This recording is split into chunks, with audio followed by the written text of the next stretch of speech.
नमस्कार, बहुत बहुत स्वागत है आपका सुदर्शन न्यूज पर। मेरा नाम प्रद्युम्न शर्मा है। कार्यक्रम की चलिए शुरुआत करते हैं। बिहार की राजनीति में फिलहाल महासंग्राम लगातार छिड़ा हुआ है, पर यह संग्राम जनता के मुद्दों पर नहीं बल्कि कुर्सी और सीटों के बंटवारे पर देखने को मिला है। जहां पर कांग्रेस अपने वजूद को बचाने में लगी है, तो वहीं तेजस्वी यादव सत्ता के सपने बुन रहे हैं। लेकिन कुर्सी की चाबी अब किसी के पास नहीं, सब बस एक दूसरे की टांग खींचने में व्यस्त है। जी हां, बिहार में एक तरफ एनडीए के रथ लगातार दौड़ रहे हैं, तो दूसरी तरफ महागठबंधन की नैया डगमगा रही है और बस डूबती डूबती बच रही है। आपको बता दें, इस नैया को बचाने के लिए राजस्थान के पूर्व मुख्यमंत्री अशोक गहलोत पटना पहुंचे। उधर तेजस्वी यादव सुबह प्रेस कॉन्फ्रेंस में आए तो बातों से ज्यादा चुप्पी साध ली। सीट शेयरिंग पर कुछ नहीं बोला, लेकिन वोट बैंक लुभाने के लिए वादों की झड़ी लगा दी। हर परिवार से एक नौकरी, संविदा कर्मचारियों को स्थायी दर्जा, दीदियों की तनख्वाह 30,000 रुपए। अब सवाल ये वादे हैं या सपनों का व्यापार? क्योंकि जब बिहार में आरजेडी की सरकार थी तब तो नौकरियां बिकती थी और भ्रष्टाचार फुल स्पीड में चलता था। उधर बीजेपी और एनडीए के सहयोगी दल पूरे जोश के साथ मैदान में उतर चुके हैं। मोदी का चेहरा, नीतीश का अनुभव और जनता का भरोसा, यही तीनों इस बार विपक्ष को बेनकाब करने के लिए काफी हैं। अब ये चुनाव सिर्फ सीटों का नहीं, साख का भी होगा, क्योंकि जनता देख रही है, एक तरफ विकास की बात करने वाली एनडीए गठबंधन, तो वहीं दूसरी तरफ सत्ता के भूखे, कुर्सी के लालची महागठबंधन के ठेकेदार। बिहार का बॉस कौन होगा? अब ये बहुत बड़ा सवाल है और फैसला जनता को ही करना है। आज करेंगे इसी मुद्दे पर बात, लेकिन उससे पहले कुछ राजनीतिक प्रतिक्रिया जो सामने आई है वो भी आपके लिए सुनवाना जरूरी है। सुनिए उन प्रतिक्रियाओं को।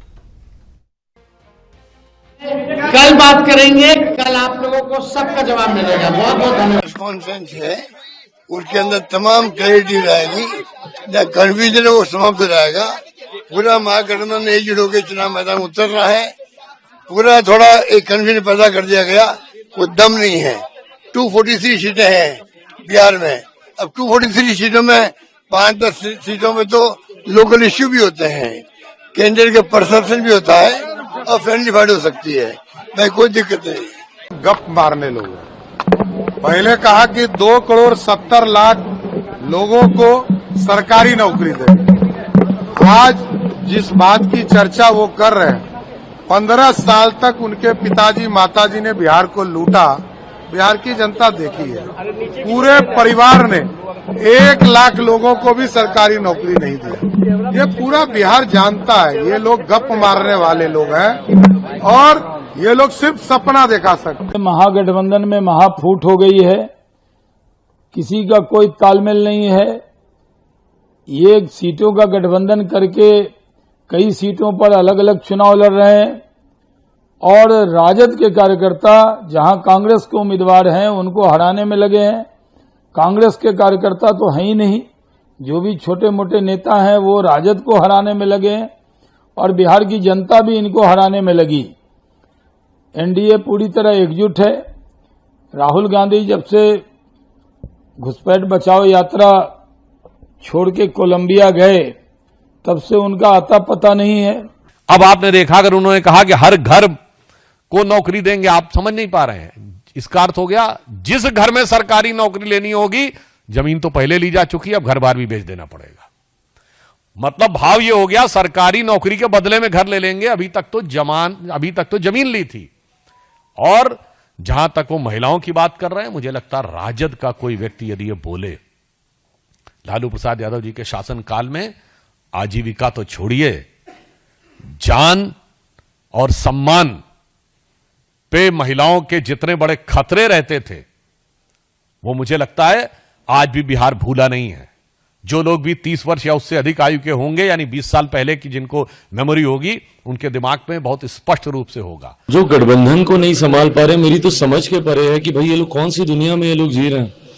यहाँ पे आज की तारीख में जब दूसरे चरण का नामांकन हो गया है, इस तरीके की बातें करके अपने बिखरे हुए या कोलैप्स गठबंधन के ऊपर जो ये लोग पर्दा डालने का प्रयास कर रहे हैं, हम जब सरकार में आएंगे, हम ये करेंगे, हम वो करेंगे।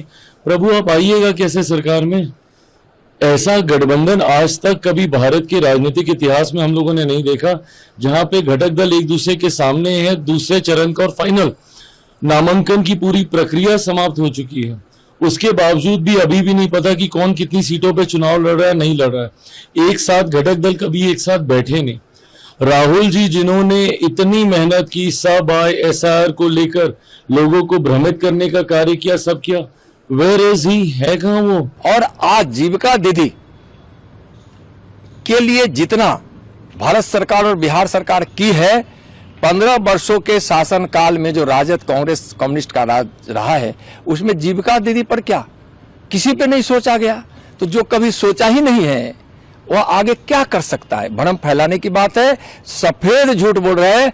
जीविका दीदी मोदी नीतीश के साथ है, एनडीए के साथ है। आज चुनाव प्रचार का अंतिम दौर शुरू हो रहा है और हम लोग निकले हैं और अभी से लेकर वोट तक 11 तारीख तक बिहार के अलग अलग जगहों पर जाकर जो पिछले 3 साल में बात बताई है उसको फिर से लोगों को याद दिलाएंगे कि उसके हिसाब से वोट दीजिए। मेरी क्लैरिटी साफ है कि हर परिस्थिति में हमें राहुल गांधी जी के नेतृत्व में चुनाव लड़ने की जरूरत है।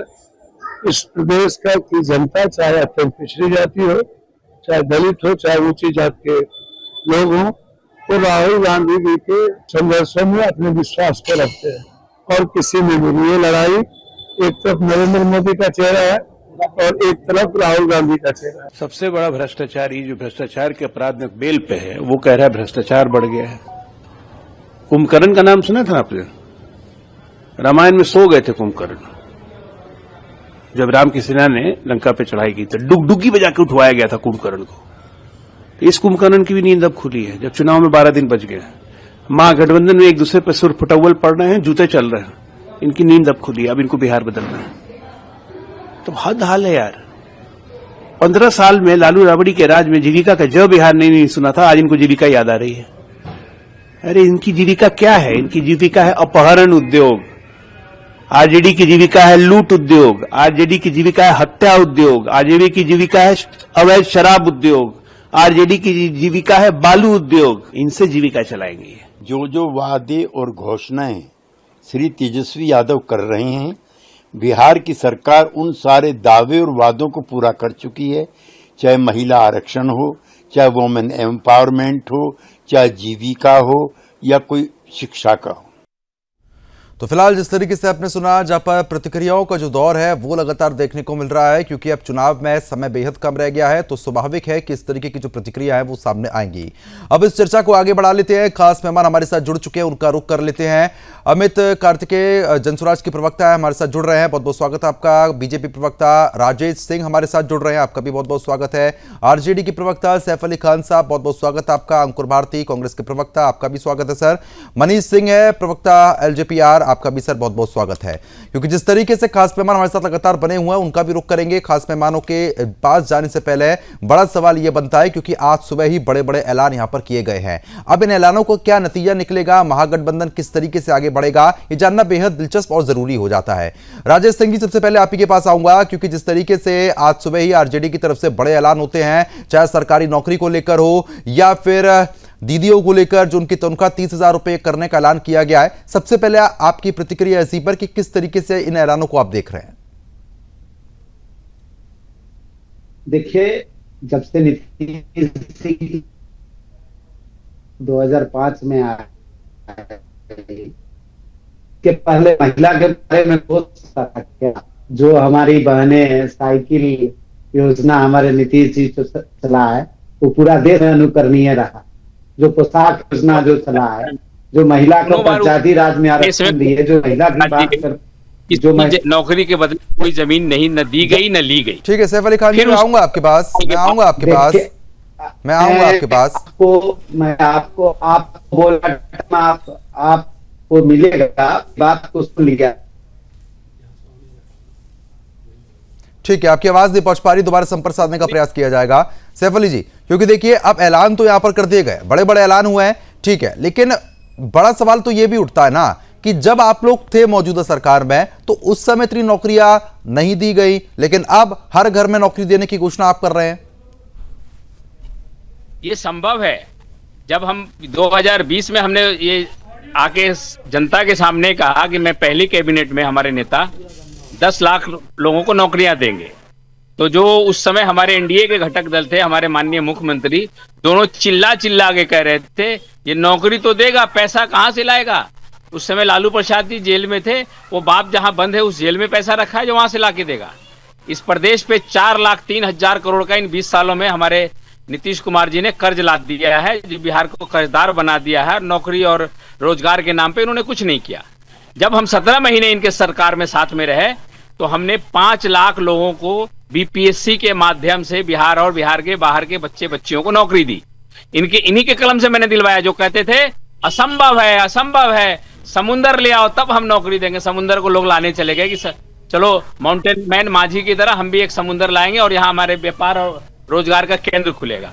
उसके बाद जो शिक्षक संविदा पे बहाल थे उन लोगों को हमने एक वेतनमान देकर तेजस्वी जी ने और हमारे माननीय मुख्यमंत्री से हमने ये आदेश करवाया और करीब 10 लाख लोगों का जो टारगेट था हमने 5 साल 2020 में कहा था, हमने 17 साल के कार्यकाल में उसको पूरा करके दिखाया।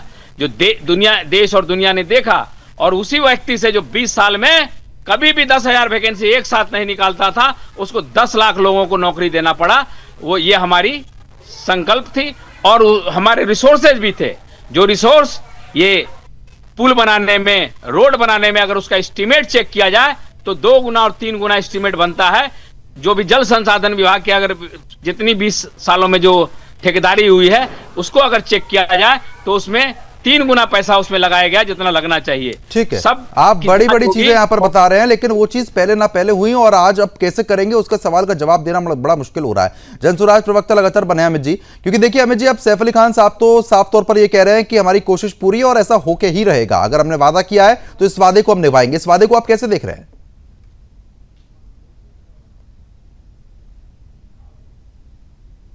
अमित जी, आपकी आवाज नहीं पहुंच पा रही है हम तक।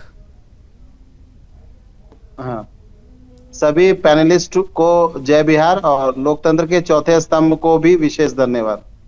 इन्होंने कहा कि हमारे 17 महीने के कार्यकाल में हमने रोजगार दिया। इनसे पूछा जाए कि भाई इन्होंने डोमिसाइल जो है वो लागू नहीं किया, जिसके वजह से बिहार में जहां नौकरियों की कमी है वहां मध्य प्रदेश और यूपी के लड़के आके नौकरी कर रहे हैं। क्या बिहार की स्थिति इससे ठीक हुई? दूसरी बात है कि इन्होंने कहा कि हमने शिक्षकों को वेतनमान दिया। अभी इनसे पूछ लिया जाए कि उनकी तनख्वाह जो थी वो पहले थी 45,000 से लेके 49,000 तक, और अब जब वो सरकारी शिक्षक हो गए तो उनकी तनख्वाह हो गई 35,000। कोई व्यक्ति 45,000 में अपना परिवार चला रहा था, अब उनको 35,000 में चलाना पड़ा। ये जो कट्टे वाली सरकार है वो कलम नहीं बांट पाती है, कट्टा ही बांटी है अभी तक। और जब 90 से 2005 तक इनकी सरकार थी तो यहाँ बेरोजगारी अपने चरम पे थी, लूट मार अपने चरम पे थी, और यहाँ की जीडीपी जो है वो सबसे निचले स्तर पे थी। ये इन्हीं का शासनकाल था। और 17 महीने के वो बीपीएससी के स्टूडेंट हो, शिक्षक हो, जीविका दीदियां हो, सभी लोगों ने लाठी खाया है इनके सरकार में और फिर से लाठी खाने वाली नहीं है इस बार। ठीक है, लेकिन आप अपनी बात यहां पर कह रहे हैं, लेकिन उसके बावजूद स्थिति जो है वो असमंजस की तो फंसी हुई है। बीजेपी प्रवक्ता लगातार बने हैं। राजेश जी, मेरी आवाज अब पहुंच रही है अब तक? पहुंच रही है। ठीक है राजेश जी, क्योंकि देखिए बड़े ऐलान लगातार आरजेडी की तरफ से यहाँ पर किए गए हैं। मेरा सवाल यही था कि जब अपने समय में आरजेडी नहीं दे पाई इतनी नौकरियां, तो अब हर परिवार के एक सदस्य को इतनी बड़ी नौकरी, सरकारी नौकरी, और साथ ही साथ बड़े ऐलान जो यहाँ पर किए गए वो किस तरीके से पूरे किए जाएंगे? ये सिर्फ वादे हैं या वाकई में जनता को लुभाने की कोशिश हो रही है? देखिए, जब चमगादड़ सोता है ना रात में तो वो पैर दोनों ऊपर उठा के सोता है, कि वो जब सोचता है ना कि आकाश गिरेगा तो हम रोक लेंगे। अरे सरकार माननीय नीतीश जी और हमारे 5 पांडव गठबंधन का बनने जा रहा है। अब हम कह देंगे कि बिहार की जनसंख्या 13 करोड़ प्लस है, सब आदमी को 1-1 लाख रुपया हम दे देंगे, तो ये कहाँ से फंड आएगा? तो लोग, जनता समझता है हर बात को कि जो ये बोल रहे हैं वोट बैंक की राजनीति के लिए बोल रहे हैं। जिनके राज्य में कभी एक समय था, मैं पटना यूनिवर्सिटी में पढ़ता था, उस टाइम मैंने देखा था कि गवर्नर हाउस का बिजली कट गया कुछ देर के लिए, जिसके शासन में बिजली नाम की कोई व्यवस्था नहीं थी, जिसके शासन में 400 करोड़ का बजट बिजली का होता था। आज 3,17,000 करोड़ रुपया बिहार की बजट है। जिस रोड की चोरी चमारी की बात करती है पूरी इंडिया में, नीतीश जी और भारतीय जनता पार्टी ने जिस रोड पर ही चल के गया 1 घंटा में पहुंचते थे, जो गया आदमी 6 घंटा में पहुंचता था। और 6 घंटा में होता था कि कुछ आदमी का अपहरण हो जाता था, चाहे कुछ आदमी की हत्या हो जाती थी। बिहार की विकास लालू यादव और उसके परिवार और उसके पार्टी के लोग करेंगे। ये कांग्रेस वाले, चाहे लालू यादव पार्टी, 65 साल तक इनको देश का मिला, क्या सुधार कर दिए? एक देश में 2 झंडा लगता था, कौन सा सुधार किए जिसके लिए देश के लोग, राहुल गांधी जी और तेजस्वी जी जो सोने के चम्मच लेके पैदा लिए हैं, उनको जो है से वोट दे देगा? कौन ऐसा सुधार किए हैं? चाहे जीविका दीदी की बात हो, शिक्षा की बात हो, आप बिजली की बात करते हैं, 125 यूनिट बिजली हमारे नीतीश कुमार जी ने अभी फ्री किया है। खास मेहमान हमारे साथ लगातार बने हुए हैं, उनका रुख कर लेते हैं और चर्चा को आगे बढ़ा लेते हैं। राजेश जी, क्योंकि जिस तरीके से आप भी कह रहे थे, एक समय का जंगल राज था जब नौकरियां नहीं दी गई, लेकिन अब स्थिति जो है वो काफी अलग होती हुई नजर आ रही है। ठीक है, मैं आपके पास भी आऊंगा, और भी मेहमान जो है वो हमारे साथ जुड़ चुके हैं। मैं जी आ रहा हूं, मनीष सिंह है, प्रवक्ता LJPR हमारे साथ जुड़ गए, आपका बहुत बहुत स्वागत है।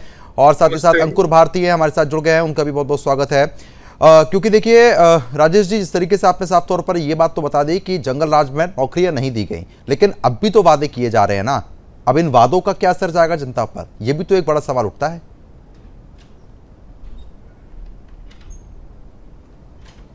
राजेश जी, आवाज पहुंच रही है?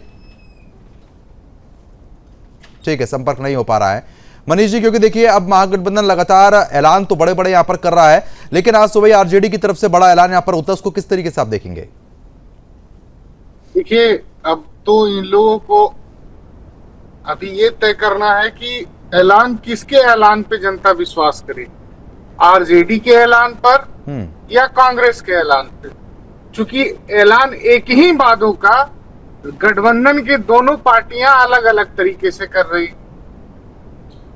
राष्ट्रीय जनता दल के लोग कहते हैं कि 2500 रुपया प्रति माह हर महिला के खाते में हम देंगे। उसी वादे को पुनः कांग्रेस के लोग अलग तरीके से प्रसारित करते हैं। तो गठबंधन के लोग पहले ये तय कर लें कि जब ये सरकार में आएंगे तो किनका एजेंडा लागू होगा, कांग्रेस का एजेंडा राजद पर लागू होगा कि राजद का एजेंडा कांग्रेस पर लागू होगा। दूसरा बात, जिन नौकरियों का श्रेय ये लेते हैं वो सारी नौकरियां आदरणीय नीतीश कुमार जी के नेतृत्व की सरकार में दी गई थी और उस सरकार के मुखिया नीतीश कुमार जी थी, तो 100% क्रेडिबिलिटी नीतीश कुमार की बनती है। अब तो वादा करने के लिए लोग स्वतंत्र हैं, कुछ भी वादा कर सकते हैं। अब कहने के लिए हर गांव में एयरपोर्ट बनवा देंगे, सबको पीने के लिए मिनरल वाटर का टैंक लगवा देंगे। तो एक जो मीम्स अभी चलता है सोशल मीडिया पे, तो इन लोगों पे कुछ लोग मीम्स भी चला रहे हैं इस प्रकार का कि जब इनकी सरकार आएगी तो हर घर हर छत पे हेलीपैड होगा, हर गांव में एयरपोर्ट होगा। तो इस तरह के वादा करने से जनता तो सब समझ रही है ना कि अब इनको सरकार में आना नहीं है, और ये निश्चिंत है कि हम सत्ता से काफी दूर हो चुके हैं। ठीक है, तब ये वादाओं की झड़ी लगाए हैं। कांग्रेस प्रवक्ता भी लगातार हमारे साथ बने हुए। अंकुर जी, मेरी आवाज पहुंच रही है? अंकुर जी, आवाज पहुंच पा रही है? जी जी, पहुंच रही है। अंकुर जी, क्योंकि देखिए अब लगातार जो सत्ता दल है वो यही कह रहा है कि आप लोग वादे तो बहुत बड़े बड़े कर रहे हैं, लेकिन उन वादों को पूरा कैसे किया जाएगा, क्योंकि हर घर में सरकारी नौकरी, कांग्रेस पार्टी अलग दावे कर रही है। अब बड़ी बात तो यह है कि राजस्थान के पूर्व मुख्यमंत्री भी अब लगातार बिहार का रुख कर रहे हैं। ठीक है, पहले मैं आपकी डिबेट को बड़े ध्यान से सुन रहा था। राजेश जी की बात को मैंने सुना, उनकी बात को। उन्होंने पहले तो दलितों के प्रति उनकी क्या विचारधारा है ये साफ दिखती है। उन्होंने कहा चोरी चमारी, तो चोरी चमारी नहीं होता, उनको बताता चोरी चिकारी होता है। दूसरी चीज, इन्होंने कहा ना कि आरजेडी और कांग्रेस के गठबंधन में इनका फार्मूला चलेगा कि उनका फार्मूला चलेगा। आप अपने एनडीए गठबंधन की बात करें, आप बीजेपी के एजेंडे से चलेंगे या फिर जेडीयू के उससे चलेंगे आप? दूसरी चीज, आपने कहा था क्या कोई मोदी जी ने आया जब बिहार के आप पूरे भारत को यह संदेश दिया था कि क्या हवाई चप्पल पहनने वाले को भी एयरप्लेन पे उड़ने ट्रैवल करने का ट्रैवल नहीं करने किया जा सकता है क्या? तो आज के डेट में अभी आपने देखा दीपावली में कि हवाई जहाज का जो किराया है दुगना कर दिया गया। बेरोजगारी का मुद्दा सबसे बड़ा है। इन्होंने कहा जा रहे हैं आप बिहार पे आइए ना। अरे उन्होंने कहा, अभी राजेश जी ने कहा ना कि अभी तेजस्वी यादव ने कहा है कि हर घर अशोक गहलोत आए ना, अशोक गहलोत बिहार पहुंचे हैं, मुलाकात कर रहे हैं। लग रहा है आपको कि कांग्रेस अपनी स्थिति दोबारा पाने की कोशिश कर पाएगी, वहां पे जो मजबूती है वो मिल पाएगी अशोक गहलोत के पहुंचने से? बिल्कुल। जेएमएम तो छोड़ी गई, जेएमएम तो छोड़ी गई। अच्छा ठीक है, मेरे ये कहने का मतलब है कि अगर अशोक गहलोत जी हमारे बड़े नेता हैं, लालू यादव जी से मिलकर हमारी आपसी गठबंधन की एक विचारधारा है कि हम मिलना जुलना तो लगा हुआ है, तो इसमें हलचल इतनी क्यों है? ठीक है, आप कह रहे हैं ठीक है कि एक खास मुलाकात है, चुनाव को लेकर ये मुलाकात हो रही है। ठीक है, आरजेडी प्रवक्ता लगातार बने हुए हैं सैफ अली जी, क्योंकि देखिए अब ऐलान बड़े बड़े कर देना और उसके बाद सरकार बने ना बने वो एक अलग विषय होता है, लेकिन अगर बन भी जाती है तो इन ऐलानों को पूरा कैसे किया जाएगा? क्योंकि आप लोग तो लगातार कहते हैं कि पैसा नहीं है, बिहार पे पैसा नहीं है, बिहार आगे नहीं बढ़ पा रहा है, पलायन इतना हो चुका है।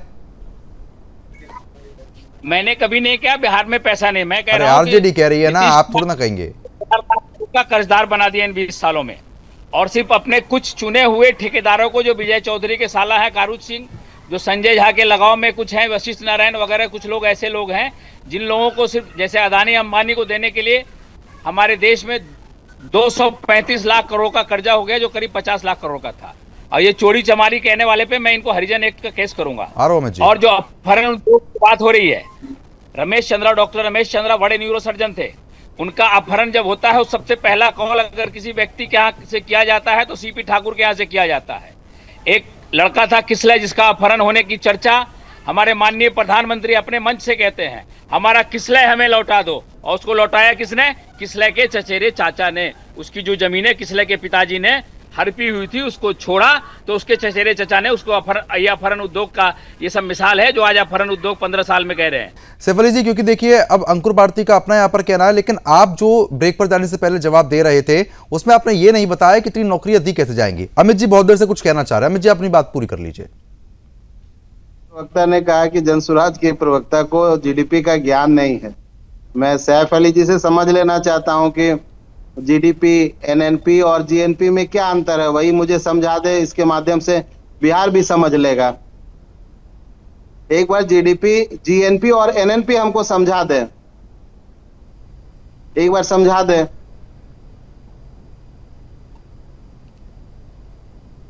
सैफ अली जी आपकी आवाज नहीं पहुंच पा रही है।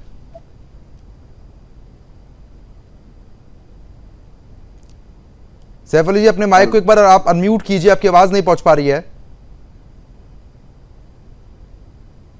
सैफ अली जी आपकी आवाज नहीं पहुंच पा रही है हम तक। ठीक है, संपर्क नहीं हो पा रहा, दोबारा संपर्क साधने का प्रयास किया जाएगा। दे दूं, 90 से पहले हमारे बिहार की जीडीपी देश की एवरेज जीडीपी की आधी थी, और 95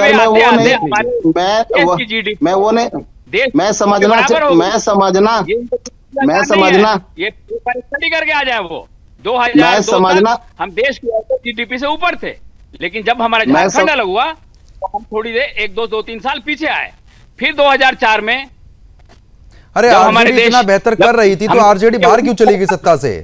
मैं 60,000 करोड़ 60,000 करोड़ दिया इस प्रदेश को, तो हमारी प्रदेश की जीडीपी फिर आगे मैं समझना चाह रहा हूं कि जीडीपी, जीएनएनपी और एनएनपी में क्या अंतर है, मैं समझना चाहता हूं। बिहार की जनता आपके माध्यम से समझना चाहती है, आरजेडी के प्रवक्ता से समझना चाहते हैं कि जीडीपी, जीएनपी और एनएनपी क्या होता है। आपके माध्यम से बिहार भी समझना चाहता है, एक बार समझा दे हमें, एक बार जीडीपी, जीएनपी और एनएनपी समझा दे।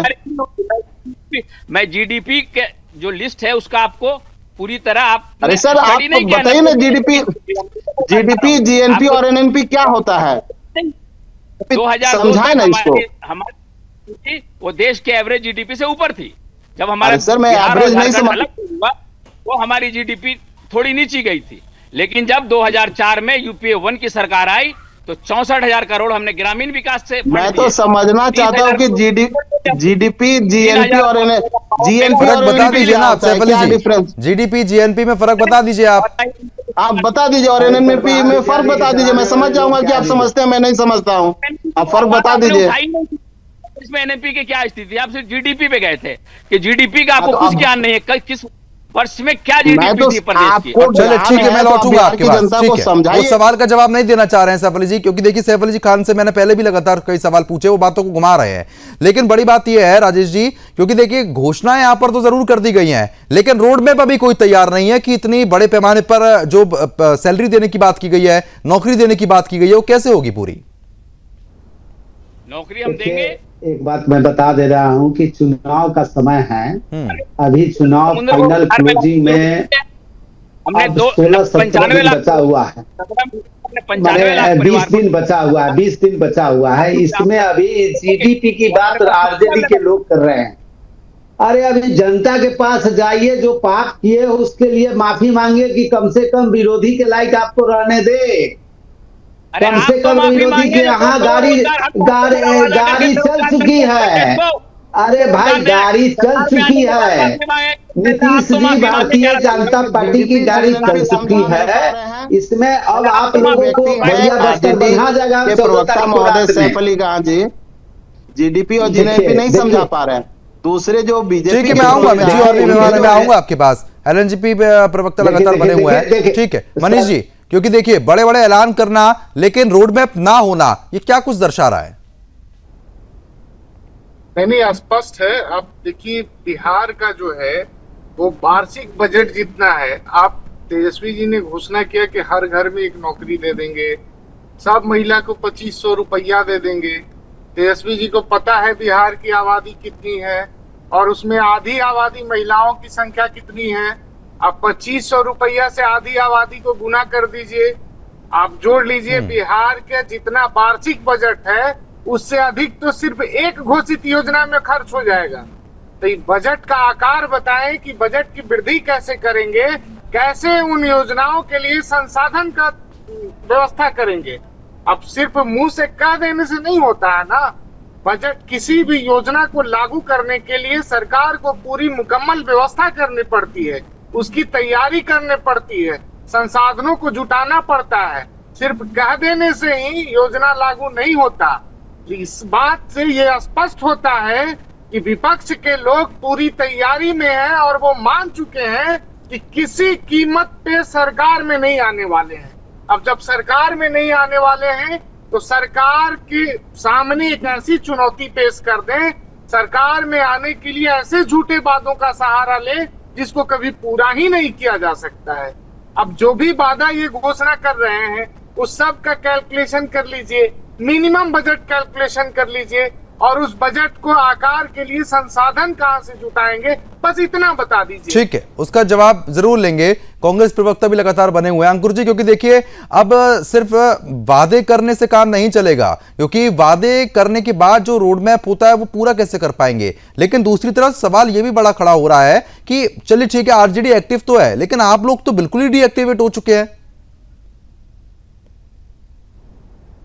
मैं बता रहा हूं, महाराष्ट्र में लाडली बहना योजना चल रही है, वहां की सरकार उनको दे रही है। मैं ये कह रहा था कि इन्होंने कहा कि इनका कोई रोड मैप तैयार नहीं है। इन्होंने हर घर रोजगार की बात कही तो इनको पीड़ा हो गया। ठीक है, हमने तो कहा और उसको करने पर अपनी प्रक्रियाएं तेज करेंगे, ये हमारी बातें हैं। लेकिन क्या अपनी सरकार के, गठबंधन की सरकार की इन्होंने कभी पूछा क्या? आप तो घटक है ना, आपने पूछना चाहिए था कि मोदी जी ने तो कहा था कि 2 करोड़ रोजगार हम सालाना देंगे, लेकिन बेरोजगारों को जिस तरह लाठीचार्ज किया गया, बीपीएससी के सवालों को उनको दबाने का काम किया गया, तो आपने देखा नहीं क्या?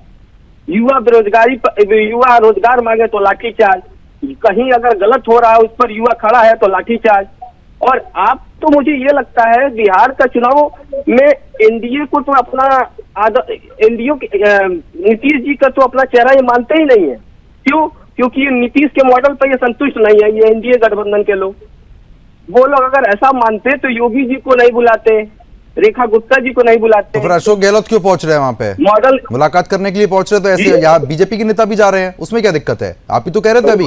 मैं तो वही तो कह रहा हूँ, आपके उस सवाल का जवाब ही तो मैं दे रहा हूँ। आपने कहा कि अशोक गहलोत क्यों गए, तो उसका जवाब मैं अब दे रहा हूँ कि भाई जब योगी जी जा रहे हैं और योगी मॉडल की उपेक्षा की जा रही है वहां पे, इसका मतलब नीतीश के मॉडल से खुश नहीं है बिहार। राजेश जी, के लोग ही खुश नहीं है और जी, ये लोग बाहर होने वाले हैं। ठीक है, सत्ता का मोह इनको सता रहा है, ये बड़ी बड़ी बातें। ठीक है राजेश जी, बता दीजिए कौन से मॉडल को अपनाने की बात हो रही है? और आरजेडी ने आप पे ये भी आरोप लगाया है कि आप लोगों ने उनकी नकल करी है, योजनाओं की नकल हुई है।